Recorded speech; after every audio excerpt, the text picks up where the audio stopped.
trapal, wala man. Hindi nagamit ang trapal. Iwan na natin. Ay, linggo. Hindi, mali. May ano. O baka next week.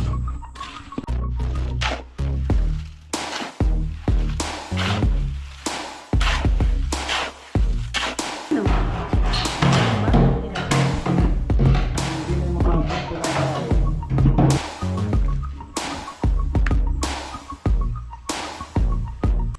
Hi guys! Ngayon po magsisemento na si Buyog dito sa baba, dito sa may silong. Ilang araw din kaming hindi nakapunta dito kasi may inaayos lang kami sa bahay. So ngayon po ulit gagawa ni Buyog. Ifo-flooring na niya tong dito habang sobrang init ng panahon para madaling matuyo. Tsaka kasi yung ibang tubig kasi dumadaloy papunta dito pa.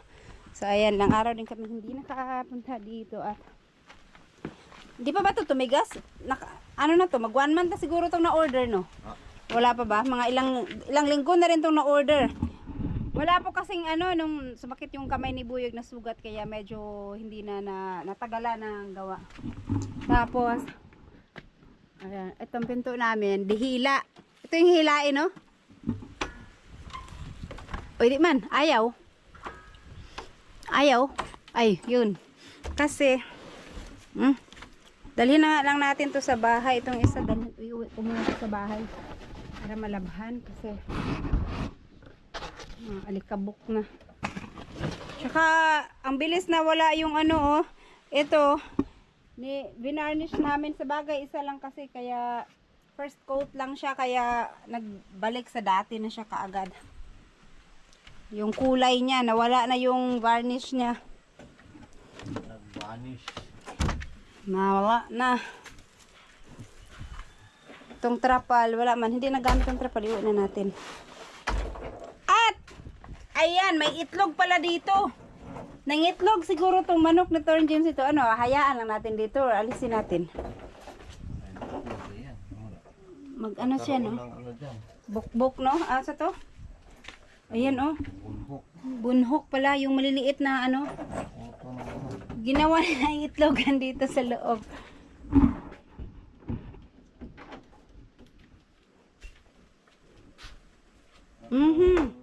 Ano yan? Tain ng daga? Manok. Ay, manok. Ha? Ay, oo, kasi makakapasok pala sila dyan, no? Uwi na lang yan, labhan. Walang ano dyan, walang ahas dyan. Wala naman. Tara, ahas.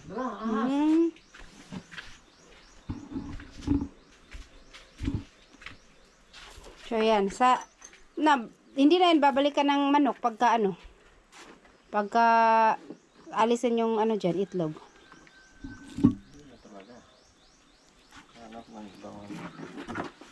Ilang araw lang tayo hindi nakapunta dito na. Mayroon agad ano, namamahay na iba.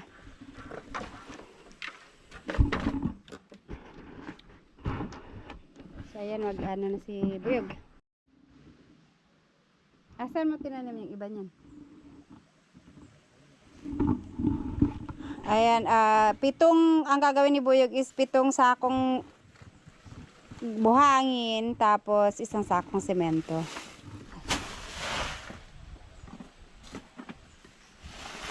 Naghanap na si Nunoy kanina ng ano, ng sako. Kailangan na daw niya yung sako. Sabi ko meron pa dyan. Ewan ko ilan yung nakuha niya. Kunti lang kasi yun. Sako niya yan eh. Hindi ko pinabuhos para hindi na magsako ulit. Diretso na.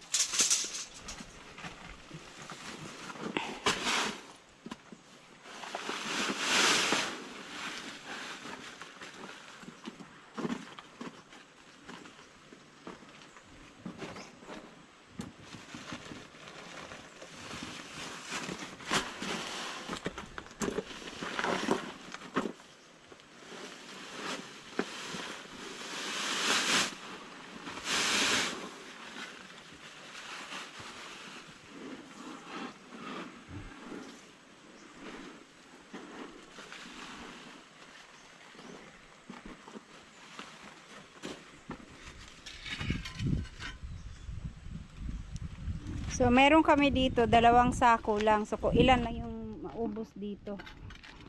Kasi nagpauna lang kami noon ng 2 sako para unti-unti lang. Makaubos kaya to ng 4 na sako.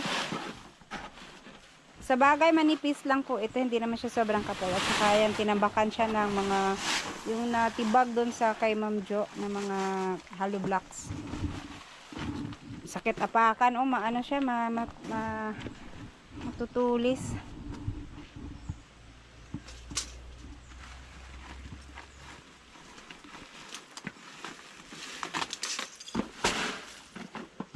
Marupok na rin yung sako ni Nonoy, nabutas na.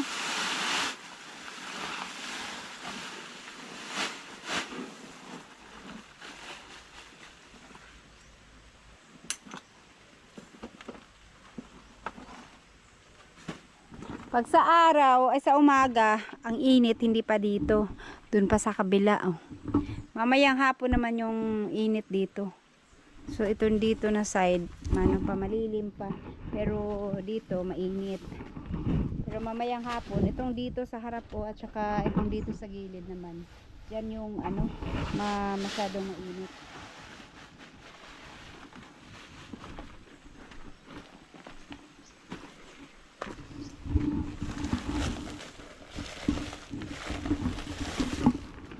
Yan, isang panghuling sako. Ito, dudugtungan na lang namin pag naputol na tong saging kasi antay lang namin mamunga yung saging para hindi naman sayang. Tapos dudugtungan namin ng semento dyan sa may unahan kasi malayo pa ang bato niyan eh. Sakto, siguro 2 sako. Dalawang sakong semento lang. Hindi kung ano lang, kung hanggang saan lang yung kaya niyang abutin.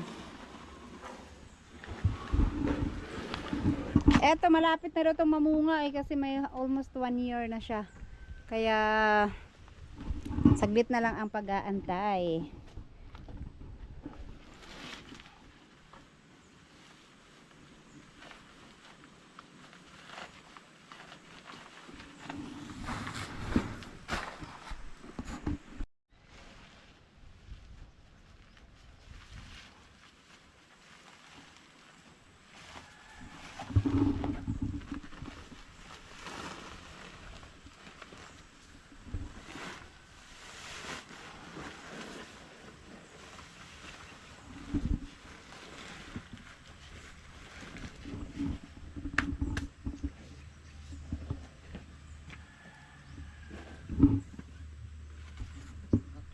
Siyempre makikiigib kami dito kay Kabungot. Kasi tingnan natin yung balon niya pala kung nabawasan ba yung tubig kasi ilang araw ang ang init. Tsaka tag-init na ngayon dito sa amin. Muulan man pero hindi talaga kagaya nung dati. So baga na po kay sagbot Tingin daw. Natin, sipin natin. Lalim na ng tubig. Nung nakaraan ba, ilan ba yung tubig? Ilang dun? Malim, no? Diba? Hindi na makapagod ko na tayo. Sabihin, malim. Ano pa? Malim na konti. Malim, no, na. Sabi ko eh.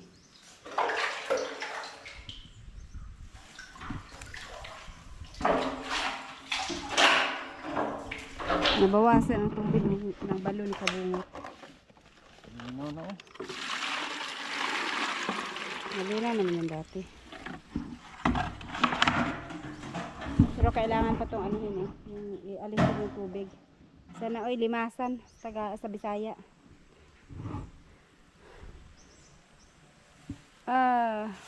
Dry na yung lupa.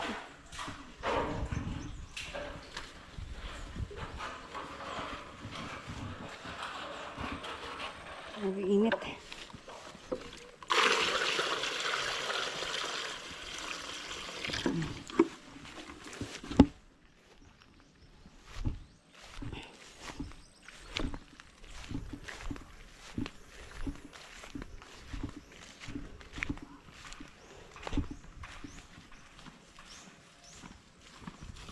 Mabuti na lang may balon na si Kabungot dito.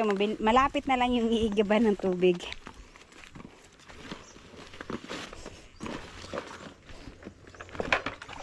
Yan.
Ayan guys, oh.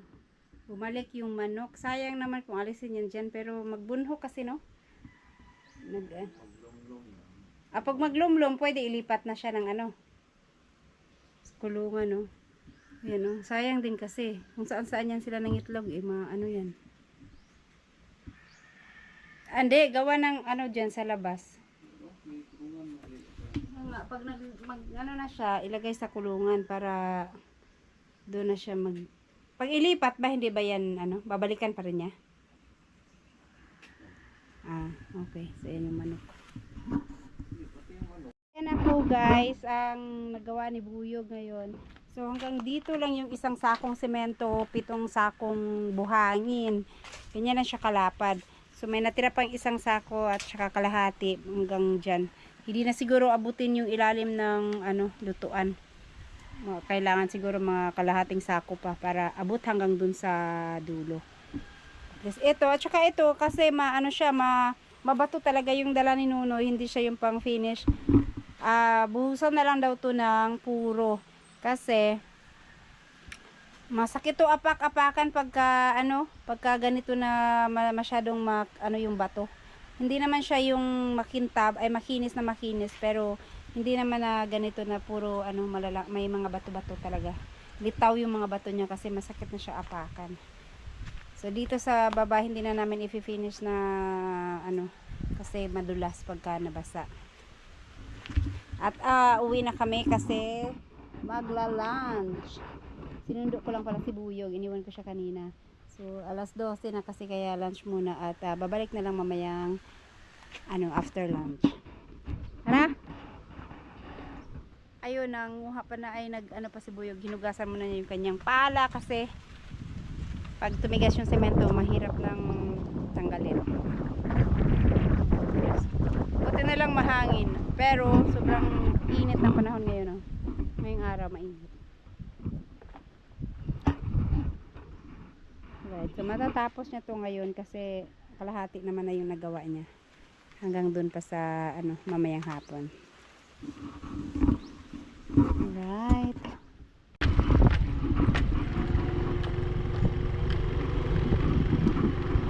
Hoy! Laka. Yan name. Wala overtime. Pare.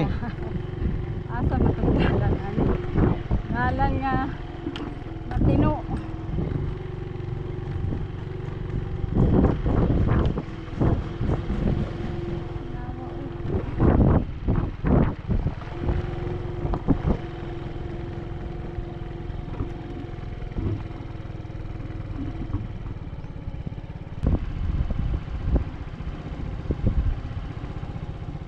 Hindi kumutukod ha. Papa, kaya ka mag-drive?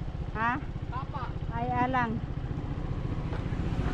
Ayan po at ito maghahalo na kami ulit ng pangalawang halo, pang isang semento para naman dito. So yung doon medyo tumigas na siya. Kunti lang ang buhangin, no, puro bato. Ito yung tawag nila doon yung pang ano, yung pang tambak-tambak ba? Para hindi maano pag nag-ulan. Mabato siya. Maayag.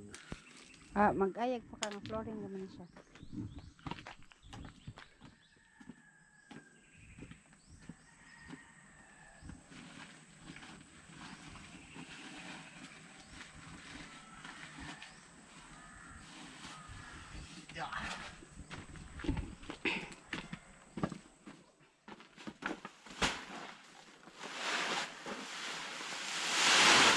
Ito, mabuhangin.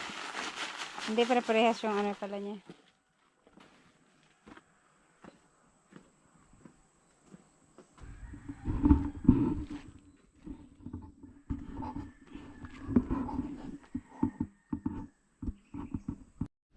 Yun, 7 sako pa rin ang ano, hahalo ni Buyog.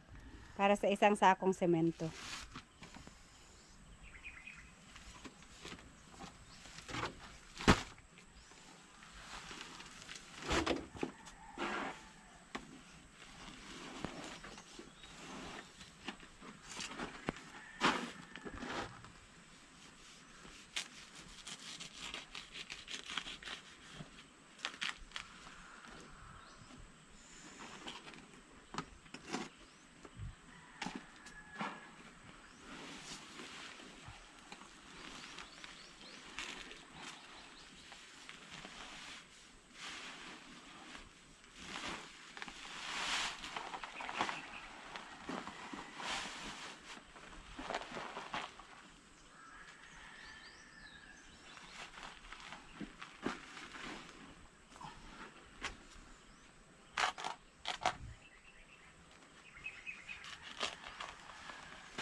Dito ang halo, diretso na ano. Diretso ano na lang. Kalat.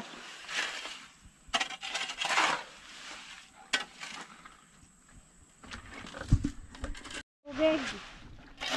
Oh. Wala naman tubig. Wala. Ang sinulas ko.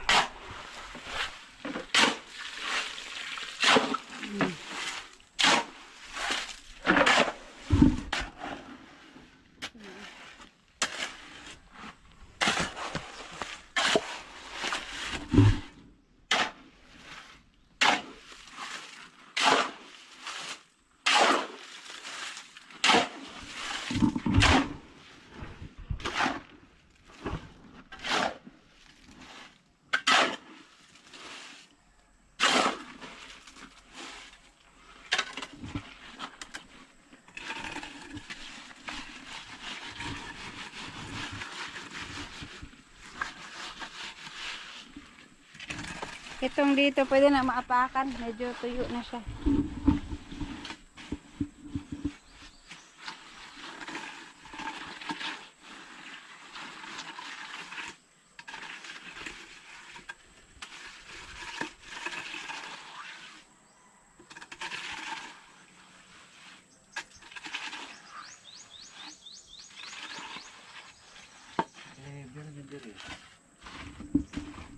Na-level ba dyan? Level pa dun. So ayun guys, habang si Buyog ay nagsisemento dyan, nilinis ko rin tong kaldero. Kasi tagal nito hindi namin nalinisan. Bumupunta kasi kami dito saglit lang. Ayan, nalinis rin sa wakas. Hindi na masyadong pinaputi kasi mangingitim din naman pagka nilutuan. Ay nagigib ulit si Buyog, kinulang na yung tubig dito.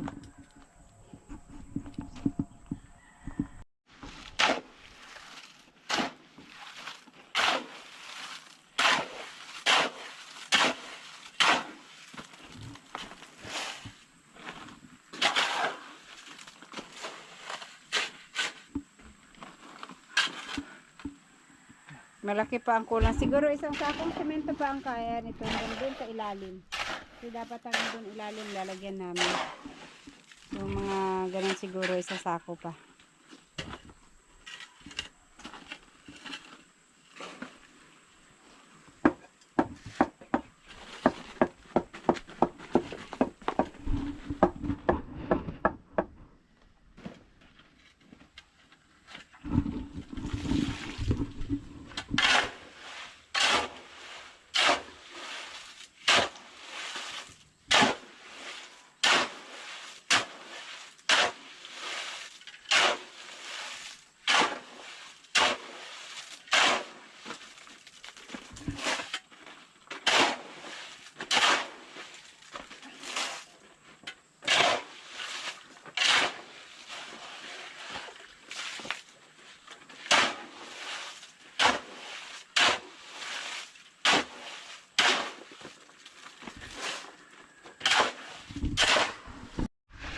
Uy.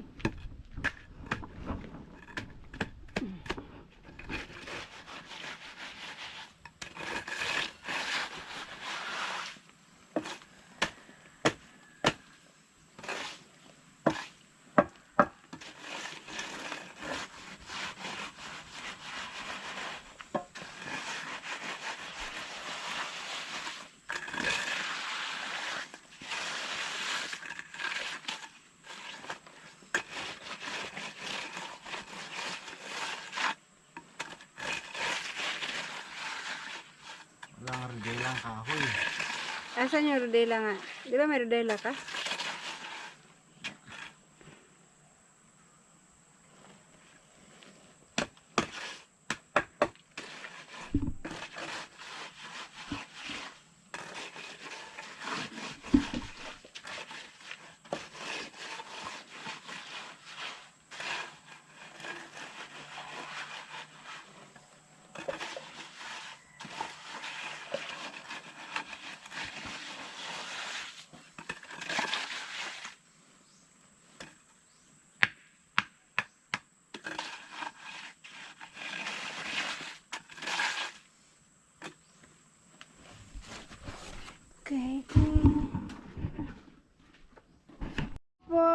dyan lang yung nagawa dun sa isang halo ulit.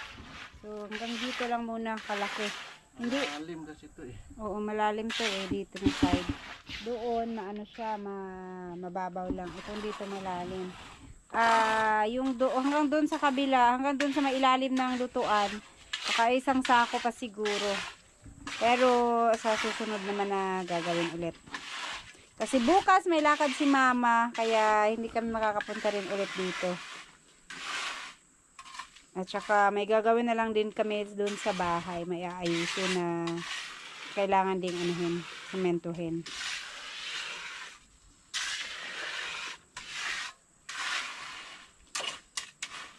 Ito malalim to no. Mahigit to.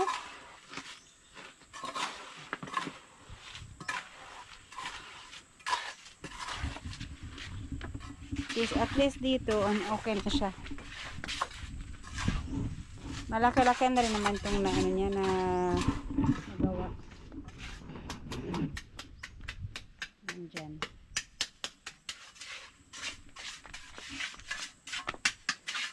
Guys, pag dito ilagay yung mesa, hindi na masyadong mapatag na siya, tsaka maayos ka na makakapaglakad-lakad.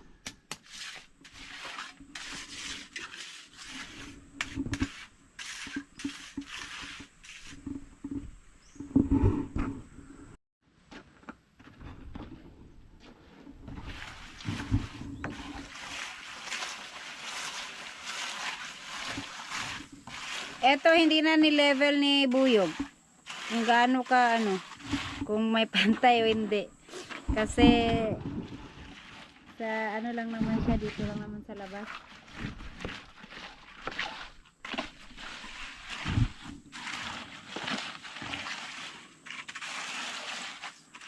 Wala ang ardela. Wala ang ardela, So, silipin nga natin kung hindi ba masyadong umbok yung iba. Baka yung iba masyadong umbok, yung gilid malalim, yung ibang gilid mababaw. Oh. Parang din, parang sinukat din.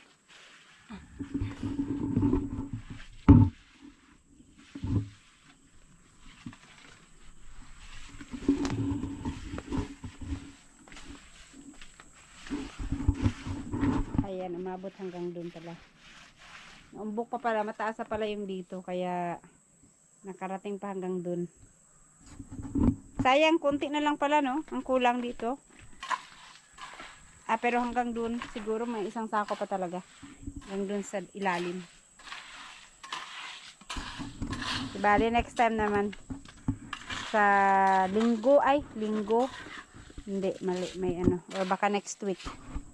Ayun guys, konting patag na lang yung ginagawa ni Buyog. Tapos bukas na lang niya to, sa susunod na lang niya to pupuruhan, no? Kasi hapon na din at uwi na kami. Ayan, masyado siyang rough o parang mga bato-bato matatanggal pag hindi siya lagyan ng puro. Pero sa susunod na araw na lang niya pupuruhan. Ayan, inaayos na niya yung level niya kasi masyadong umbok yung banda rito. Tapos, okay na yan. At least may nagawa kami ngayong araw. So ayan, yan lang muna ang ating update. Hanggang sa susunod sa uulitin po. Thank you.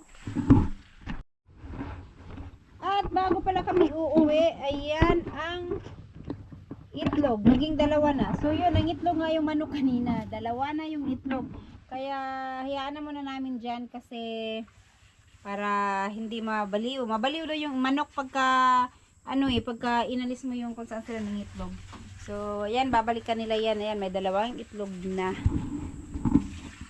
Pero pag naglimlim na siya, kailangan nang alisin kasi yung mga, yung mga bunhok, yung mga, niya sa katawan, dito sa bahay. Mga kuto pala. Okay, alright.